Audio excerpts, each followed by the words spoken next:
குமரி மாவட்டம் கிள்ளியூர் சட்டமன்ற தொகுதியின் காங்கிரஸ் வேட்பாளரும் தற்போதைய சட்டமன்ற உறுப்பினருமான ராஜேஷ்குமார் ஏவிஎம் கால்வாய் சீரமைப்பு பணிகள் குறித்த விமர்சனங்களுக்கு விளக்கம் அளித்துள்ளார். சீரமைப்பு பணிக்கான சில தடையில்லா சான்றிதழ்கள் பெறுவதில் ஏற்பட்ட தாமதத்தால் தான் பணியை தொடங்க முடியவில்லை என்றும் இந்த உண்மை தெரியாமல் எதிர்க்கட்சியினர் குற்றம் சாட்டுவதாகவும் அவர் தெரிவித்துள்ளார். இதை பார்த்தீங்கன்னா இதனுடைய என்ஓசி வாங்கணும்.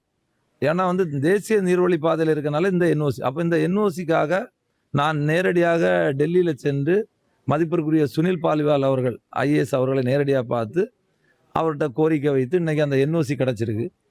என்ஓசி கிடச்ச பிறகு சிஆர்இசட் என்கின்ற அந்த என்ஓசி அவங்களுடைய பெர்மிஷன் வாங்கணும்.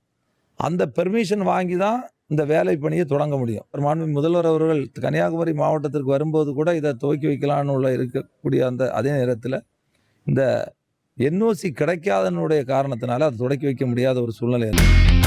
இனி செல்லும் இடமெல்லாம் செய்தி. தந்தி டிவியின் வாட்ஸ்அப் சேனலை ஃபாலோ பண்ணினா செல்ல இருக்கும் இடமெல்லாம் செய்தி. இதோ QR கோட் இப்பவே ஸ்கேன் பண்ணுங்க, ஃபாலோ பண்ணுங்க.